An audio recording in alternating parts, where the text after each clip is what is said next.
The oven timer dinged just as my phone buzzed. I picked up the phone, and Michael's voice cracked the illusion I lived under. I can't keep dealing with this senile old fool anymore. As soon as the house is empty, we'll be flying to Florence and spending what's hers. Alright, before we dive into this crazy story, do me a favor, subscribe and tell us where you're watching from. I'm Evelyn Ross, 62, widow, someone who thought she had raised a good son. Till 30 seconds ago, I believed Michael loved me. The scent of caramelized lemon and vanilla filled my kitchen, mingling with the distant hum of Sunday morning traffic. I wore my favorite apron, the one with faded sunflowers on it, frayed around the neck but soft with time. The meringue topping on the pie was perfect.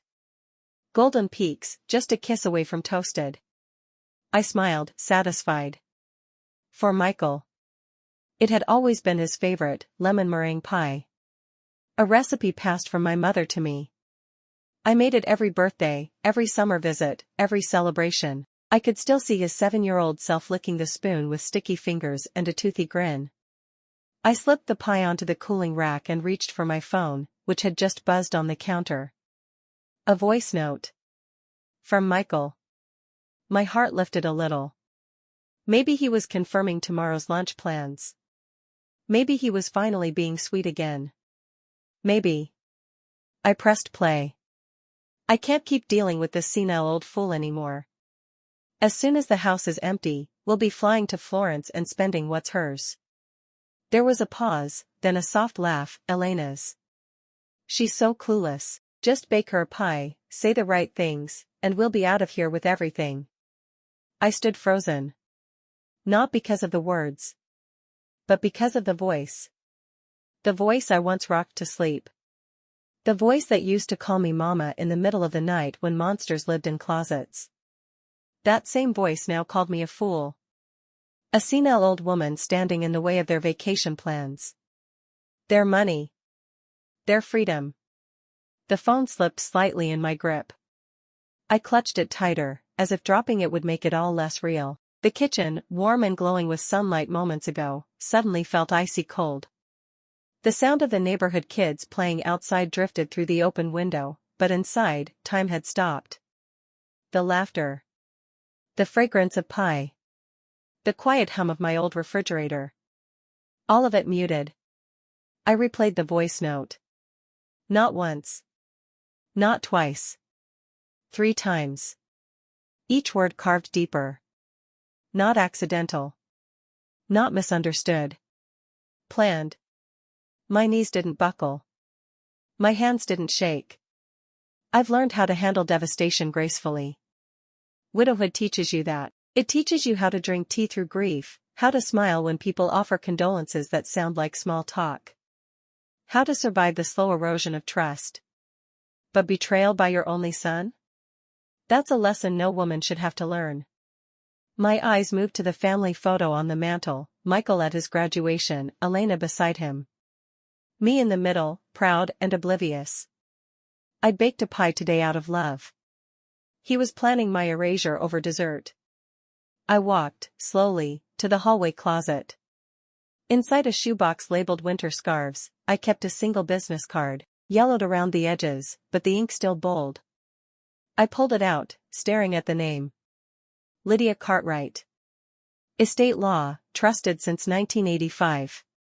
My husband and I had discussed this scenario once, half joking, half serious, after Robert's cancer diagnosis. We'd planned for the worst then. But never once had I believed the threat would come from within our own blood. I dialed the number. 2 rings. Then a voice. Familiar. Calm. Professional. Lydia Cartwright speaking. Lydia, I said quietly, it's Evelyn. A pause. Then warmth. Evelyn. Is everything okay? I looked back toward the pie cooling on the counter. It's time, I whispered. Silence on her end. Then a soft inhale. Which plan? You know the one. Another pause. Then a change in her tone, steel under silk. I'll start immediately. Evelyn walks back to the kitchen. The lemon pie sits perfectly golden on the rack. She looks at it, her gift of love now turned into a bitter metaphor. She doesn't throw it away. Not yet. Tomorrow, Michael will arrive expecting it. And that will be the day everything changes. The house creaked softly as I moved through it, as if the walls themselves were listening. I stood in the study, the same study where Robert once sat hunched over spreadsheets and legal documents, muttering to himself about risk management and family dynamics. I used to tease him for his caution. I'd say, "There are kids, Rob. What are you protecting us from?" He'd never answer with anything definitive. Just a sad smile and a kiss on my forehead. Now I understood what that silence meant. I sat at his old mahogany desk, pulled open the bottom drawer, and retrieved a red leather folder. The edges were worn, but the snap still clicked open with purpose. Inside. Our original will. Property titles. A private trust agreement. A document labeled Clause E, Activation Procedure in Robert's handwriting. And a sealed envelope that simply read, "Use only if you feel the ground shifting." The ground hadn't shifted. It had cracked wide open. I opened the envelope with trembling fingers. Inside was a single page. Robert's writing. Precise. Familiar. Evelyn, if you're reading this, it means what I feared has come to pass. They may be our children, but love doesn't guarantee loyalty. This plan ensures you are never cornered, legally or emotionally. It requires courage, but you've always had more than you think. You know what to do. With love, always. Robert. Tears threatened but didn't fall. I picked up the phone and dialed Lydia again. She picked up on the second ring. Cartwright Law. "It's Evelyn again," I said. My voice no longer shook. "Yes, dear?" I read the letter. Clause E. We execute it. She didn't ask why. She already knew. I'll initiate the transfers and file the protections before noon tomorrow. You'll get a confirmation call when the trust is locked. What about the revocation clause? I asked. Standard 36-month freeze. Once activated, they can't contest or reverse anything for 3 years. If they challenge it, they lose all rights, immediately. I exhaled. Perfect. Are you alone? Lydia asked, softer now. I'm not lonely, I replied. Not anymore. Just clear. Then I'll move swiftly. We ended the call. The house hummed softly around me, still warm from the oven, still full of the life I had once built for others. I walked past framed photos of birthday parties, family vacations, piano recitals. They felt like shadows now. All that love. All that investment. How little it had returned when I needed it. But I wasn't broken. Not yet. I opened my closet, pulled out a suitcase, and placed it on the bed. I wouldn't pack just yet. But I needed to see it. To feel the weight of my choices becoming real. As I returned to the kitchen, my phone vibrated again. A new message. From Elena. Can't wait for your famous pie, Evelyn. Michael's been talking about it all day, yellow heart. I stared at the emoji. Smiled. But not the same smile I used to give. This time, it was the kind you wear before war. The doorbell rang precisely at 10 a.m. Not a minute early. Not a minute late. As though they had rehearsed the timing. I took a deep breath, smoothing my blouse, wiping invisible dust from the edge of the counter. The lemon pie sat on a silver tray, untouched, glowing like a trophy in the morning light. I opened the door. Mom. Michael beamed, arms open. Wow, you look amazing. He pulled me into a hug, firm but brief. He smelled like expensive aftershave and panic. Elena followed, holding a bouquet of wildflowers. We thought these would brighten your morning, she said. Michael told me you love wildflowers. They were lovely. And completely fake. They didn't know I'd developed a mild allergy to pollen in recent years, something I'd mentioned to both of them during last year's garden brunch. But of course, listening wasn't the point. presentation was. Thank you, I said sweetly. Come in, come in. They walked in like realtors evaluating property, eyes darting over furniture, noting details. Elena's gaze paused on the antique mirror above the mantel, then lingered a second too long on the crystal figurines Robert and I collected from our travels. Michael glanced toward the study door, where the family safe was hidden behind a shelf of photo albums. I noticed everything. They settled into the living room, crossing legs, smoothing clothes, offering small talk like sprinkles over an already melting cake. Michael accepted the coffee gratefully. Elena, less so, she picked hers up and took only a sip, more concerned about fingerprints on the white porcelain than caffeine. The air between us felt too clean, like a stage just before the lights dim for the performance. So, Michael said finally, after we'd exhausted talk of weather, traffic, and the local farmers market. Have you been feeling lately, Mom? There it was. The soft open. The baited question. I feel strong, I said. Been going on long walks. Reading more. That's great, he nodded. Still taking your vitamins? Every morning. Any aches? Trouble sleeping? My brow furrowed ever so slightly. Nothing out of the ordinary. Why do you ask? Michael glanced at Elena. She smiled, the kind of smile that feels like a customer service rep preparing to upsell you on something you don't want. We just worry, Elena said. This house is big. A lot for one person. I manage fine. Of course, she replied. But maybe it's time to consider other options. Michael leaned in. Something simpler. Easier to maintain. Oh? I tilted my head. He slid a brochure across the table. Florence Gardens. I'd already seen it, Lydia warned me. Classic baiting strategy. Still, I flipped through it, polished floors, smiling seniors, rooftop dining. You'd love it, Elena said. Everything taken care of. Michael added, property values are high. You could sell this place and never worry again. Not me. Them. I'll think about it, I said. Michael smiled, then asked, and have you updated your will lately? Actually, I have. His smile froze. Elena leaned forward, diamond bracelet flashing. Florence Gardens has it all, chef-prepared meals, wellness spa, art therapy. Michael chimed in. Safe, modern, beautiful units. How much does it cost? I asked. $8,500 a month, Elena said. You could sell this house and cover 15 years, Michael added.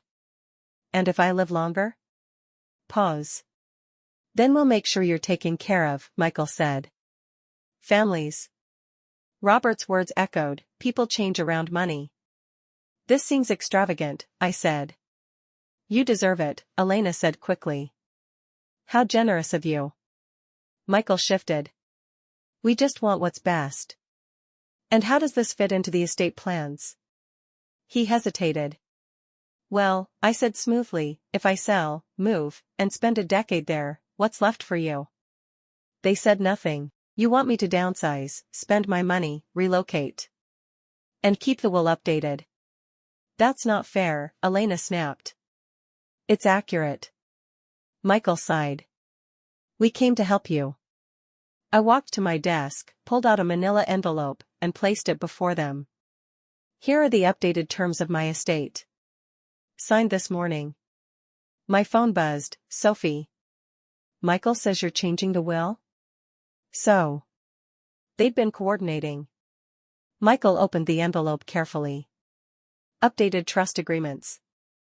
Power of attorney limits. A brand new will. His jaw clenched. Elena frowned deeper with every line. Why would you do this? He whispered. Because I heard you, I said. He froze. The voice note. You called me a senile old fool. Talked about Florence. Spending what's mine. Michael's face strained. I wasn't thinking. You were planning my death like a vacation. Mom, I didn't mean. No. You meant it. Now you live with it. Elena's voice shook. But the will, you'll change it back? I smiled. This isn't emotional. It's clarity. 20 years of patterns in one voice note. I pulled another document. This trust now holds everything. Locked for 3 years. That can't be legal, Michael muttered. It's airtight. Contest it, and the estate goes to charity. All of it? Elena gasped. All of it. Silence. Michael finally asked, so we get nothing? If you prove your love, maybe. It depends on you. He stood. This is insane. No. Prepared. My phone buzzed again. Sophie, please tell me this isn't true. Which betrayal hurt more, his or hers? I turned the phone toward them. A screenshot glowed on the screen. Recognize this? I asked. Can't wait for Florence. Dream hotel finally booked. Italy. Location tagged, Hotel Villa Rosa, Florence. Check-in, 2 weeks from now. Guests, Elena Bennett and Michael Ross. Elena's mouth opened but no sound came out. Michael stared at the screen like it was a foreign language. I can explain, he said. No need, I said. I can read. But that post it's just aspirational, Elena tried. It's not like we were going because of. Because of what? I cut in. My death? My funeral? My life insurance payout? Elena flushed. That's not what we meant. You booked a romantic getaway the same week you told me I should simplify my life. In the same city you referenced in that voice note. At the same hotel listed in this very brochure. I held up the Florence Gardens pamphlet they'd brought like a peace offering, or a trap. Michael's composure cracked. We just needed something to look forward to, he said weakly. We've been under a lot of pressure. Financial pressure? I asked. They didn't answer. I nodded.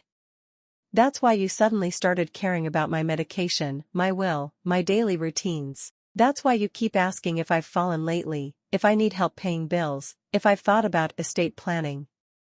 Michael sat down again, heavily. You don't know what it's been like, he said. Everything's more expensive. Work's been slow. The mortgage. Elena's boutique is failing, I added. You owe back taxes. You've maxed out credit cards. You took out a second loan against your home in March. They looked at me, stunned. How? I don't just bake pies, Michael. Your father taught me to read people. And to always read the fine print. Elena wiped her eyes, but I wasn't sure if they were tears or sweat. Evelyn, you raised Michael to be ambitious. He just got lost. We both did. But this is overkill. No, I said firmly. This is what protection looks like when kindness is used as a weapon. The air in the room had changed. I wasn't defending anymore. I was declaring. Michael's phone buzzed. He glanced down and paled. Sophie was calling him. Again. And suddenly I realized she already knew everything. And said nothing. The tension in the room had settled like dust. No one moved. Then, ding-dong. The doorbell. I hadn't invited anyone else. Michael looked confused. Elena stiffened. I felt something cold stir in my chest. I walked to the door and opened it. There stood Sophie. My youngest. My quiet one. My once trusted anchor. Her honey blonde hair was tied back in a loose braid. She held a reusable grocery bag filled with what looked like homemade soup and store-bought biscuits. Hi, Mom, she said, a bit too cheerfully. I thought I'd stop by. I heard you weren't feeling well. From whom? Come in, I said slowly, stepping aside. She walked in and immediately noticed Michael and Elena on the couch, papers still spread out like a crime scene. Oh, she said, blinking. I didn't know they were here. Of course she did. Michael glanced at her sharply, then looked away. Elena stood up, brushing invisible crumbs off her lap. I think we should go, she whispered to Michael. But I raised my hand. Actually, I think Sophie should stay. We need to talk. Sophie's eyes met mine, and for a flicker of a second, her mask slipped. Just a hairline crack. But enough. She sat on the armchair, placing the grocery bag on the floor. I returned to the table and pulled out a second folder. I've been going over some documents, I said. Financial records. Legal ones. Things your father and I arranged years ago. Sophie folded her hands in her lap. You always were thorough, Mom. So imagine my surprise when I came across a few anomalies. A joint account opened in your name, with Michael's financial advisor. Another one in Elena's boutique name, co-signed by you. Both opened within the last 6 months. Sophie's smile didn't crack, but it faded. I just wanted to help. They've been struggling. I thought, you thought I wouldn't notice? I said, quietly. That I'd assume you were still the good one? That if Michael said something cruel, you could just stand behind him and still be safe? Her eyes filled with tears, but she didn't deny it. You were supposed to be my ally, Sophie, I said, softer now. Not my spy. She looked down at her hands. I didn't want it to go this far. I just thought, if we were all involved, no one would be left behind. So you decided to be part of the betrayal rather than its victim? Her voice broke. I didn't mean to betray you. But you did. Michael stood now, clearly uncomfortable. Mom, come on. Sophie's not the enemy here. She's just the quieter one, I replied. But the damage is the same. I turned to Sophie, pulled a folded piece of paper from my back pocket, and placed it gently in her lap. It was a copy of the clause. Any attempt to manipulate, coerce, or access my estate through coordinated family pressure will result in immediate revocation of all beneficiary rights, individually and collectively. Sophie read the words and whispered, so that's it?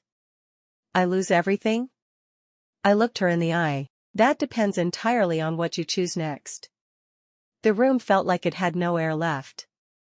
Sophie sat frozen, holding the clause paper in her lap like it burned. Michael stood near the window, arms crossed, face pale, but now I saw something different in him. Not calculation. Not even anger. Panic. His breathing changed. Faster. Shallow. Michael? I asked, rising. He clutched his chest, staggered back a step. Elena jumped up. Michael?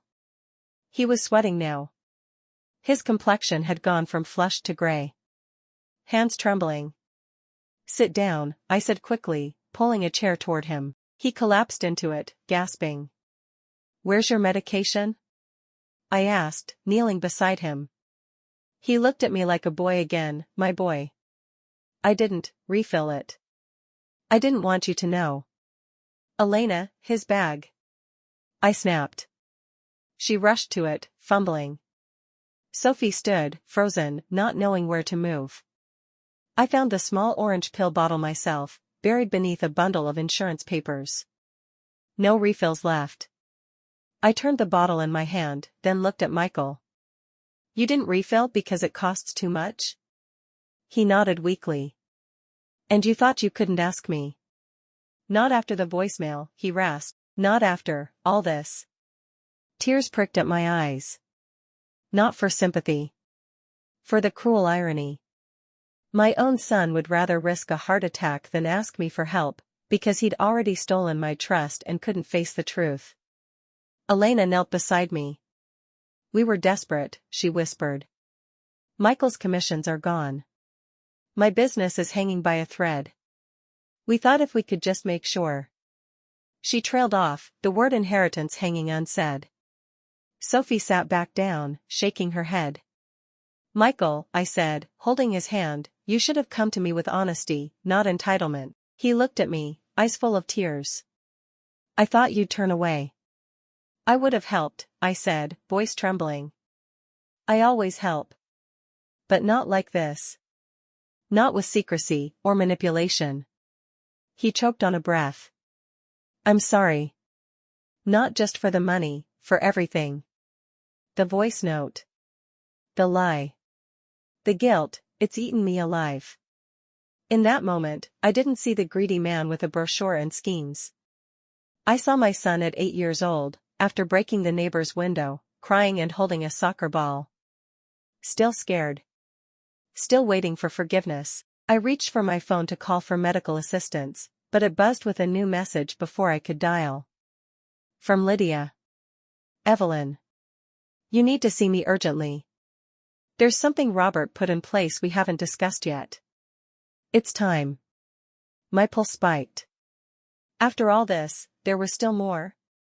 I stood outside Lydia's office just before noon the next day. Michael had stabilized overnight. The paramedics said it was a stress-induced hypertensive episode, dangerous, but not a full heart attack.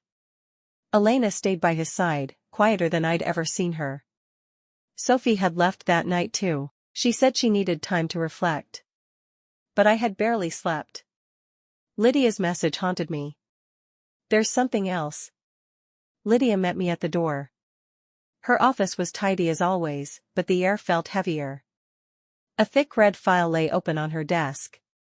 I'd been going through the archives, she said, gesturing to the file. This one was marked Deferred Disclosure. Robert instructed me to wait until now. I sat down. He suspected something? I asked. She nodded. More than suspected. He prepared for it. Lydia opened the file and pulled out a sealed envelope marked in Robert's handwriting, to Evelyn, if it all falls apart. Hands shaking, I broke the seal. Inside was a 3-page letter. Evelyn, if you're reading this, then it means the cracks I saw years ago have widened. I'm so sorry. I hoped I was wrong. I saw Michael's ambition turning into arrogance. Sophie's silence into calculation. I know you believed in their better selves, and so did I. But love doesn't mean denial. It means protection. That's why I set up a final measure. One you now have control over. Enclosed is the access information for account number 448729, a contingency fund of $2.4 million. It is under your sole name, with no traceable connection to the rest of the estate. You can use this money however you wish, for charity, for disappearing, for fighting back, or for forgiving, if they earn it. I leave that decision to you. What I ask is this: whatever you do, do it for yourself first. You've given enough. I trust you, Evelyn. Even if they didn't. Love always, Robert. Tears fell freely now. Not because of the money, because after everything, after betrayal, manipulation, suspicion, someone had still believed in me. Not as an obligation. Not as a dying investment. But as a woman. A wife. A mother. A person worth protecting. I looked at Lydia. Do they know about this account? I asked. No. Robert went through great lengths to conceal it. The paperwork and transfers were done offshore, then routed back through a non-profit shell. It's unchallengeable. I closed my eyes. Michael's broken voice still echoed in my mind. I thought you'd turn away. But maybe I was allowed to, not out of cruelty, but out of self-respect. Lydia slid a small leather folder toward me. In here, she said softly, are 3 options, one for reconciliation, one for legal severance, and one, if you ever want to disappear entirely. I stared at the folder. Because for the first time I realized I wasn't trapped in this house. I held the key to every door. Including the one that led far, far away. The folder Lydia had given me sat unopened in my lap for hours after I returned home. I stared at it through lunch. Through sunset, through the slow turning of the grandfather clock Robert used to wind every Sunday. 3 options. Reconciliation. Severance. Disappearance. A triangle of futures, and all of them pointed to one truth: I had to stop being what others wanted from me and finally become who I needed to be. By morning, I'd made my decision. I invited them all back. Michael. Elena. Sophie. Together. Not for an ambush. Not for a trap. But for a reckoning. They arrived hesitantly, with small gifts in hand. Soup, flowers, a framed photo of all of us from 15 years ago. As if nostalgia could patch fresh wounds, I sat them down in the living room, same place they'd once presented brochures and lies. But this time I wasn't baking pies. I was laying bricks. Brick by brick, I would rebuild my foundation, but not alone. Not unprotected. I'm not here to rehash everything, I began, hands folded. You know what you've done. I know why you did it. You've cried. I've cried. And we've all bled, in different ways. They said nothing. Just listened. Good.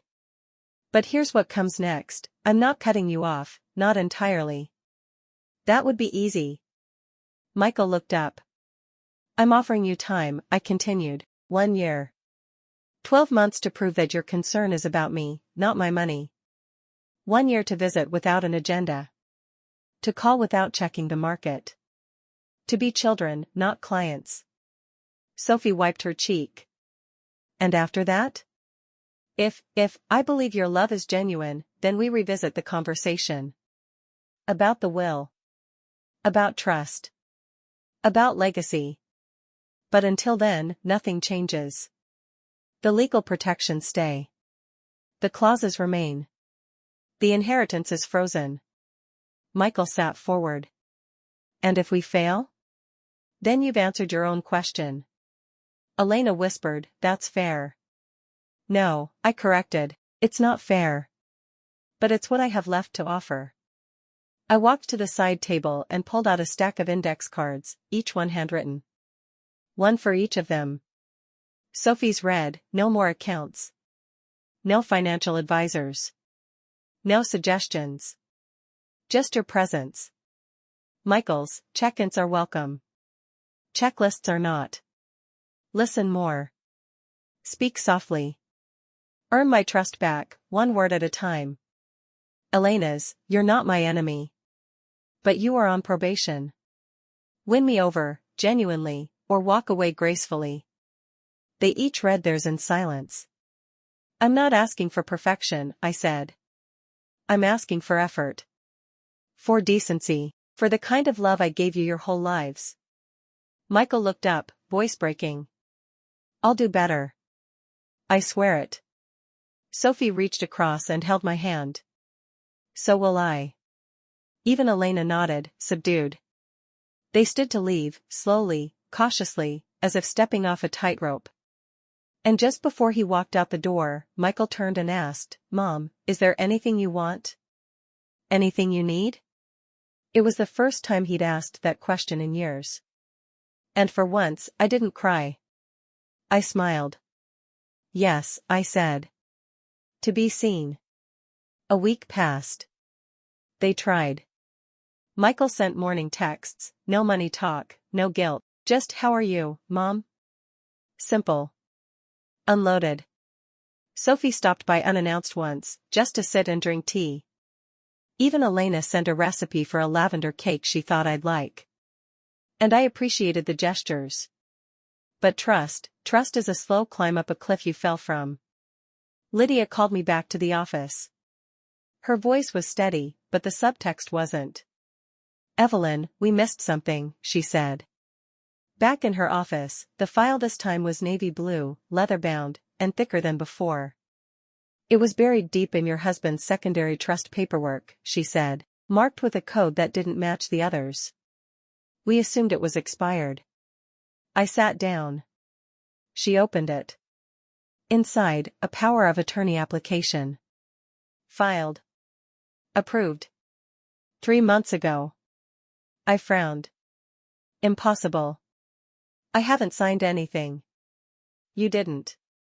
Lydia turned a page. The application listed Michael Ross as the authorized agent. The signature? A forgery. Shock bloomed in my chest like ice spreading through warm water. "It gets worse," she said. She pulled out a printed email, traced from a hospital system legal team. Michael had contacted them months ago, inquiring about capacity assessments. In short, they were laying groundwork to have me declared legally unfit. To assume control. Everything I had suspected, they had tried to make real. I stared down at the signature again. My name. Written not by me, but meant to erase me. "I'll press charges," I said. My voice was steel. "You could," Lydia said. "You'd win. It's fraud. Medical coercion. Financial intent." But then she slid another paper toward me. "An insurance policy. Not mine. Michael's. Filed by Michael, with him as policyholder, but with me as the insured. Life insurance. Payout, $1.8 million. Clause, accidental death. Within the next 6 months." It felt like the world went silent. I looked up. Lydia's voice was gentle, but certain. "I believe it's time to prepare your next move. But not in fear. In strength." Lydia closed the file, stood, and handed me an envelope. Inside it, a single key.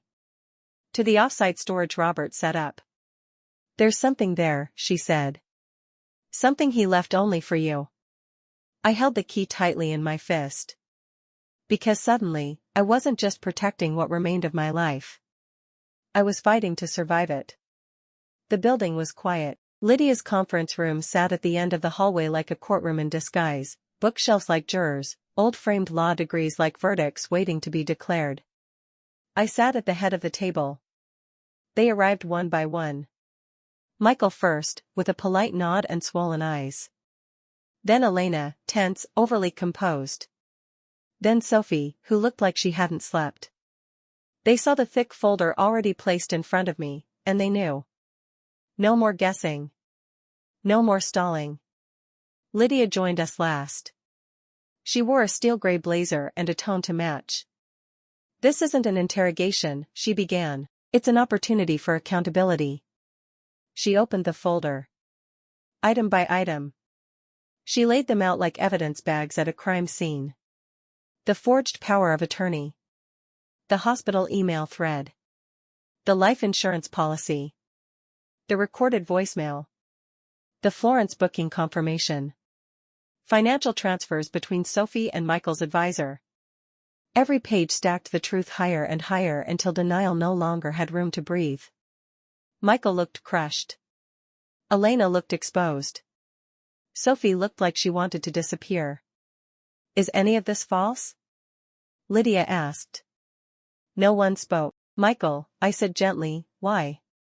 He lifted his head. His voice was hoarse. "Because I didn't know how to ask for help." "Lying was easier?" "No," he said. "It was just familiar." Elena wiped a tear. "It wasn't supposed to go this far. It was just a precaution at first. Just in case you died?" I finished.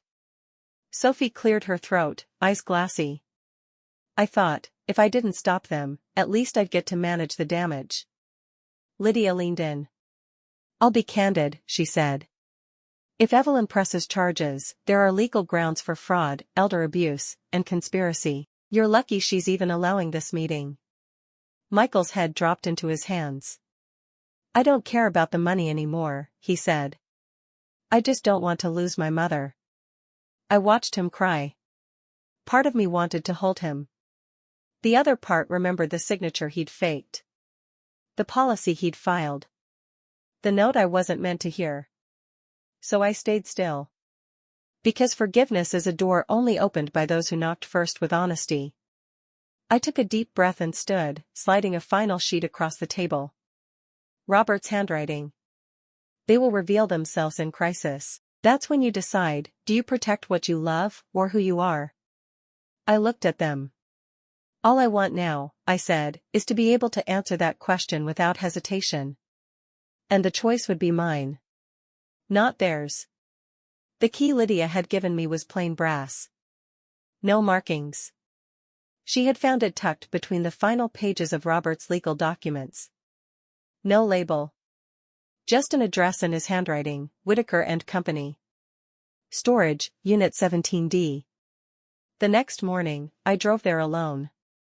The storage facility sat just outside town, nestled between an abandoned auto shop and a row of dormant warehouses. The office manager gave me a clipboard, scanned my ID, and waved me through without a word. Unit 17D was at the far end. I slid the key into the lock. It turned with a reluctant click. And the door rolled upward with a groan like it hadn't been opened in years. Inside, silence. Dust. A single floor lamp. One shelf. And in the center, a small, sealed chest. Wooden. Handmade. I recognized Robert's work immediately. He'd built a dozen like it during the winter of his retirement. On top, a leather-bound notebook, and a black velvet pouch. I sat cross-legged on the floor and opened the notebook. Evelyn, if you're here, it means I failed to shield you from every storm, but maybe I gave you the right umbrella. This isn't about money. You already know how to guard that. This is about you. The velvet pouch holds a ring, a gift I never gave you. Designed by a Florence artisan. I meant to surprise you, but I waited too long. The rest? That's your choice. You'll find the deed in the back of this notebook. Not to property. To the women's shelter we helped fund quietly 15 years ago. I left it in your name. The trust is active, the staff is trained, the board is loyal. All it needs now is a face. Yours. Let this be your second act, not as a mother trying to be enough for everyone else, but as a woman who finally becomes everything she needed when she felt alone. I love you. Robert. I wept then. Not for the betrayal. Not for the money. But for the grace of a man who knew my heart long before I did. I slipped the ring onto my finger. Silver and emerald. Elegant. Quiet. Like him. Then I held the deed in my lap. The women's shelter, called Second Light. A place for women who were tricked, trapped, or tired of surviving without a plan. And suddenly, I saw my future clearly, not locked in courtrooms or kitchens or carefully negotiated family visits. But surrounded by women who needed what I now had, clarity, courage, and control. As I stepped outside the unit, sun finally breaking through gray sky, my phone buzzed. A call from an unknown number. I answered. Mrs. Ross, a gentle voice said. This is Layla Grant from Second Light. We just got word the transfer is official. The board would love to meet you. I smiled. For the first time in a long time I was going home. But not to be taken care of. To lead. Second Light sat on the edge of town, tucked between an old brick library and a closed-down diner. From the outside, it looked modest. Safe. But inside? It radiated life. Colorful murals painted by survivors lined the hallways. There were chalkboards with affirmations, donation bins full of clothes, a quiet reading room with worn armchairs and blankets folded just so. Layla Grant met me in the foyer. Warm smile. Steady eyes. She looked no older than Sophie. Mrs. Ross, she said. Or, do you prefer Evelyn? Evelyn's fine, I smiled. She gave me a tour. Every room had a purpose. A story, a woman who had come before. This was started years ago by anonymous donors, she said. But it never had a face. We didn't know who ER Legacy Trust was, until today. I stopped in the garden. Small but blooming. Lavender, rosemary, sunflowers. There's something poetic about all this, Layla said. You've been giving women a second chance for years, and didn't even know it. I sat on the garden bench. And something settled in me. All the pain of the past few weeks, Michael's betrayal, Sophie's silence, the lies, the forged documents, it didn't vanish. But it no longer defined me. I wasn't just the woman who lost trust in her children. I was now the woman other women would trust, when they had nowhere left to go. Later that night, I wrote 3 letters. One to Michael. One to Sophie. And one to myself. Michael, you hurt me deeply.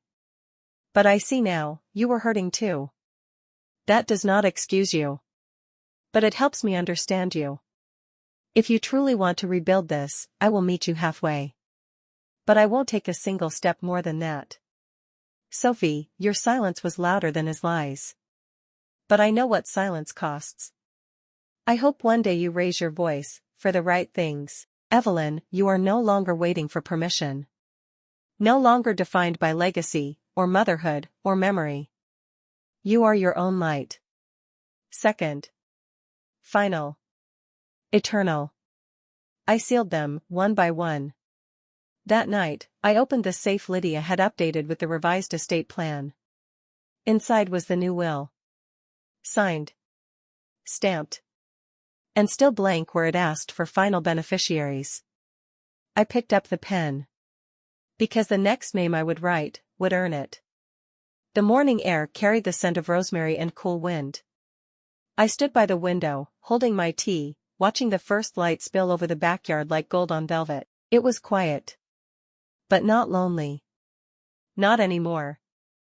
In the distance, the wind chimes Robert had installed before his diagnosis sang their familiar tune. A reminder. A whisper of him in every breeze. The revised will still lay on my desk, blank on the final line. I had wrestled with it for days. Should I name Sophie again? Michael, conditionally? Elena, never? But with each name came memory. And with each memory, came hesitation. Until this morning. This morning, I stopped thinking about who deserved my money. And started thinking about who deserved my peace. I sat down. Opened the document, and on that final line, I wrote in clean, careful script, Second Light Women's Foundation, full beneficiary. I signed it. Stamped it. And exhaled a breath that had been held in my lungs for decades. Later that afternoon, I walked through the garden at the shelter. Layla waved from across the courtyard. A young woman, no older than 22, sat with a toddler on her lap, reading a story. I saw in that small moment what Robert had seen years ago: legacy isn't what you leave behind, it's what you set in motion. The letters I'd written were mailed that evening. No calls followed, not for a while. Until a week later, when Sophie texted. Mom. I read your letter. I want to visit the shelter. Not for me, for them. Maybe for you, too. That was all. And it was enough, for now. I sat by the window one last time, a cup of lavender tea in my hand, Robert's ring on my finger, and the future no longer shaped by fear. No longer shaped by loss. I wasn't just Evelyn Ross, mother of Michael and Sophie. I wasn't just Robert's widow. I wasn't even just the woman who outsmarted betrayal. I was the woman who reclaimed her dignity. And sometimes, that's the most powerful inheritance of all.